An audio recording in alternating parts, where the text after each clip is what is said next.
Welcome to সাফল্য academy. Sourav স্যারের YouTube ক্লাসে সবাইকে স্বাগত। আমরা সায়েন্সের যে সমস্ত ভিডিওগুলো দেখছি তার মধ্যে একটা ইম্পর্টেন্ট পার্ট হচ্ছে আমাদের ফিজিক্স। তো ফিজিক্সের আজ আমি হিট এবং থার্মোডাইনামিক্স সেই সম্পর্কে ক্লাসটা নেব। তো এই হিট থেকে যদি আমাদের প্রশ্ন সঠিক করতে হয়, সবার প্রথম হিট আর টেম্পারেচার এই দুটোর মধ্যে যে পার্থক্য সেটা আমাদের বুঝতে হবে। দেখো, আমি যদি দেখি হিট কি এবং আরেকদিকে যদি আমি দেখি টেম্পারেচার বলতে আমি কি বুঝি, হিট হচ্ছে এক রকমের শক্তি বা এনার্জি, যেটাকে যদি কোনো বস্তু গ্রহণ করে তার টেম্পারেচার বাড়বে এবং যদি কোনো বস্তু ছাড়ে তার টেম্পারেচার কমবে। তার মানে হিটটা হচ্ছে আমরা কি একটা ফর্ম অফ এনার্জি, যেটা নিলে টেম্পারেচার বাড়বে আর ছাড়লে টেম্পারেচার কমবে। অন্যদিকে টেম্পারেচার বা উষ্ণতা বলতে আমি কি বুঝি, টেম্পারেচার হচ্ছে কোনো একটা বস্তু এমন একটা তাপীয় অবস্থা বা এমন একটা কন্ডিশন যে কন্ডিশনটা ঠিক করবে যে তুমি যদি দুটো বস্তু এ আর বি কে পরস্পরের সংস্পর্শে রাখো তাহলে কোন বস্তুটা তাপ ছাড়বে আর কোন বস্তুটা তাপ নেবে, এই জিনিসটা যে কন্ডিশনটা ডিপেন্ড করে সেটা হচ্ছে আমার টেম্পারেচার। তাহলে হিট হচ্ছে কিন্তু টেম্পারেচার হচ্ছে একটা কন্ডিশন যেটা ঠিক করছে কে তাপ নেবে আর কে তাপ ছাড়বে যখন আমরা দুটো ভিন্ন উষ্ণতা বিশিষ্ট বস্তুকে পরস্পরের সংস্পর্শে রাখছি। এবার যদি আমরা হিটের ক্ষেত্রে দেখি, হিটের ইউনিট কি আছে? হিটের সিজিএস ইউনিট আছে ক্যালোরি এবং জুল। তো পরীক্ষায় একটা প্রশ্ন খুব জিজ্ঞেস করে যে 1 ক্যালোরি সমান সমান কত জুল। মনে রাখবে 1 ক্যালোরি সমান সমান জুল। হিটের ক্ষেত্রে সিজিএস আর এসআই ইউনিট আমরা দেখলাম ক্যালোরি আর জুল, কিন্তু যদি আমরা টেম্পারেচারে চলে আসি সেক্ষেত্রে আমাদের যে সিজিএস ইউনিট সেটা হচ্ছে সেলসিয়াস এবং এসআই ইউনিটটা হচ্ছে কেলভিন। থার্ড পার্থক্যতে যদি আমরা আসি, হিটকে আমরা পরিমাপ করি কোন যন্ত্রের সাহায্যে? ক্যালোরিমিটার যন্ত্রের সাহায্যে পরিমাপ। উল্টোদিকে যদি আমরা টেম্পারেচারে আসি সেটাকে আমরা কোন যন্ত্রের সাহায্যে পরিমাপ করব? সেটাকে আমরা পরিমাপ করব থার্মোমিটার যন্ত্রের সাহায্যে। এবং আরো ভালোভাবে যদি আমি হিটকে এক্সপ্লেইন করি সেটা হচ্ছে একটা পাত্রের মধ্যে যদি কতটা জল রেখেছো সেই জলের কোয়ান্টিটিটাকে আর যদি বলো জলের উচ্চতা বা লেভেল কতটা আছে সেই লেভেলটাকে আমরা তুলনা করতে পারি কার সাথে? টেম্পারেচারের সঙ্গে। তাহলে এই হলো আমাদের হিট আর টেম্পারেচারের মধ্যে বেসিক ডিফারেন্স। এবার এই চ্যাপ্টার থেকে কিছু ছোট ছোট প্রশ্ন আমাদের আসে পরীক্ষায়। যেমন সবার প্রথম আমাদেরকে জানতে হবে মানবদেহের স্বাভাবিক তাপমাত্রা কত। এবার তোমরা অনেকেই এটাকে মনে করো খুব সোজা 98.4 ডিগ্রি ফারেনহাইট, এটা আমরা মনে রাখি মানবদেহের স্বাভাবিক তাপমাত্রা। কিন্তু আজকাল ঘুরিয়ে প্রশ্নটা করছে যে এই ভ্যালুটা সেলসিয়াস স্কেলে কত। ঠিক আছে, তো মনে রাখবে সেলসিয়াস স্কেলে এই ভ্যালুটা হচ্ছে অ্যাপ্রক্সিমেটলি 37 ডিগ্রি সেলসিয়াস। তো এটা একটা প্রশ্ন। নেক্সট আমাদের এই হিসাব থেকে যে প্রশ্নগুলো আসছে সেটা হচ্ছে কখনো কখনো জিজ্ঞেস করা হয় পরীক্ষাগারে আমরা এখনো পর্যন্ত কৃত্রিম উপায়ে কতটা তাপমাত্রা কতটা তাপকে তৈরি করতে পেরেছি। মনে রাখবে আমরা 10⁸ কেলভিন পর্যন্ত টেম্পারেচারকে পরীক্ষাগারে এখনো পর্যন্ত কৃত্রিম উপায়ে তৈরি করতে পেরেছি।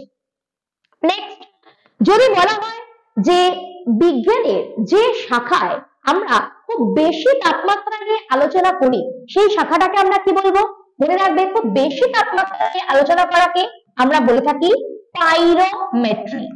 আর এটাই যদি বলা হয় যে খুব কম তাপমাত্রা নিয়ে আলোচনা করাকে কি বলে? মনে রাখবে খুব কম তাপমাত্রা নিয়ে আলোচনা করাকে আমরা বলে থাকি ক্রায়োজেনিক্স। এইরকম ছোট ছোট বেশ কিছু প্রশ্ন কিন্তু পরীক্ষায় আসছে এবং এই প্রশ্নগুলো তো বিশেষ করে বিভিন্ন পরীক্ষায় রিপিট হতে দেখা যায়। এবার আমরা জানি যে টেম্পারেচারকে আমরা মাপছি কিসের সাহায্যে? থার্মোমিটারের সাহায্যে। থার্মোমিটারে বিভিন্ন রকমের স্কেল হয়ে থাকে। ঠিক আছে, তো স্কেলগুলোর মধ্যে সবথেকে ফেমাস তিনটে স্কেল আছে, একটা হচ্ছে সেলসিয়াস স্কেল, একটা হচ্ছে আমাদের ফারেনহাইট স্কেল এবং আরেকটা হচ্ছে আমাদের কেলভিন স্কেল। এছাড়াও আমাদের র্যানকাইন স্কেল, এরকম ধরনের আরো বেশ কিছু স্কেল দেখতে পাওয়া যায়। তো মূলত বিভিন্ন পরীক্ষার জন্য আমাদেরকে এই তিনটে স্কেল সম্পর্কে জানতে হবে। তো আমরা এই যে সেলসিয়াস স্কেল দেখছি বা ফারেনহাইট বা কেলভিন স্কেল দেখছি, এই প্রত্যেকটা স্কেলেরই একটা নিম্ন স্থিরাঙ্ক অর্থাৎ লোয়ার ফিক্সড পয়েন্ট থাকে এবং একটা ঊর্ধ্ব স্থিরাঙ্ক বা আপার ফিক্সড পয়েন্ট থাকে। তাহলে তোমাদের প্রশ্ন হবে যে নিম্ন স্থিরাঙ্ক লোয়ার ফিক্সড পয়েন্ট জিনিসটা কি এবং ঊর্ধ্ব স্থিরাঙ্ক বা আপার ফিক্সড পয়েন্ট জিনিসটা কি। নিম্ন স্থিরাঙ্ক বা লোয়ার ফিক্সড পয়েন্ট কথাটার অর্থ হচ্ছে প্রমাণ চাপে যে উষ্ণতায় বরফ গলে যাচ্ছে সেটা হচ্ছে নিম্ন স্থিরাঙ্ক, আর যে উষ্ণতায় জলটা বাষ্পে পরিণত হচ্ছে সেটা হচ্ছে ঊর্ধ্ব স্থিরাঙ্ক। এবং মাথায় রাখবে এই ঊর্ধ্ব স্থিরাঙ্ক আর নিম্ন স্থিরাঙ্কের মাঝখানে যে ব্যবধান থাকে সেটাকে আমরা বলছি প্রাথমিক অন্তর বা ইন্টারভ্যাল। এবার এই যে তিন ধরনের স্কেল আমরা পড়েছি, সেলসিয়াস, ফারেনহাইট আর কেলভিন, এই তিন ধরনের স্কেলের ঊর্ধ্ব স্থিরাঙ্ক বা আপার ফিক্সড পয়েন্ট কত, নিম্ন স্থিরাঙ্ক বা লোয়ার ফিক্সড পয়েন্ট কত এবং প্রাথমিক অন্তর বা ইন্টারভ্যাল কত সেটা আমাদের জানতে হবে। যদি সবার প্রথম আমরা সেলসিয়াস স্কেলকে নিয়ে আলোচনা করি, তো মনে রাখবে সেলসিয়াস স্কেলের ক্ষেত্রে যেটা আপার ফিক্সড পয়েন্ট সেটা হয় 100 ডিগ্রি এবং যেটা লোয়ার ফিক্সড পয়েন্ট সেটা হয়ে থাকে 0 ডিগ্রি। তাহলে দুজনের মধ্যে ইন্টারভ্যাল কত, পার্থক্য কত, 0 আর 100 এর মধ্যে গ্যাপ হচ্ছে 100, তার মানে এর ইন্টারভ্যাল হচ্ছে 100। সেম ভাবে যদি আমরা ফারেনহাইট স্কেলের ক্ষেত্রে আসি, সেক্ষেত্রে যেটা আপার ফিক্সড পয়েন্ট সেটা আমার হয়ে থাকে 212 এবং যেটা লোয়ার ফিক্সড পয়েন্ট সেটা হয়ে থাকে 32। তাহলে প্রাথমিক অন্তর কত হবে, ইন্টারভ্যাল 212 থেকে 32 বাদ দিলে আমরা পাচ্ছি 180। সেম থার্ড যে ইম্পর্টেন্ট স্কেল পড়লাম আমরা কেলভিন স্কেল, তার ক্ষেত্রে আপার ফিক্সড পয়েন্ট হচ্ছে 373, লোয়ার ফিক্সড পয়েন্ট যেটা সেটা হচ্ছে 273। তাহলে এদের মাঝখানে ইন্টারভ্যাল কত, ডিফারেন্স কত, 373 273 এর 100, অর্থাৎ আমরা বলতে পারি কেলভিন স্কেলের ক্ষেত্রে যে ইন্টারভ্যাল সেটা হয়ে থাকে 100। এবার আমাদেরকে এদের মধ্যেকার একটা রিলেশন জানতে হয় যে এদের মধ্যে সম্পর্ক কি। যদি আমরা সম্পর্ককে দেখি এদের মধ্যে, মনে রাখবে C/5 is equal to F minus 32 by 9 is equal to K minus 273 by 5। এবার এই রিলেশনটাকে আমরা এভাবে দেখছি, ধরো তুমি পরীক্ষায় ভুলে গেলে রিলেশনটা কি, তখন আমরা কিভাবে বার করব। একটা জেনারেল ফর্মুলা হচ্ছে যদি দুটো স্কেল তোমাকে দিয়ে দেওয়া হয় A আর B, সেটা যে কোনো স্কেল হতে পারে, তুমি জানো না সেটাও হতে পারে।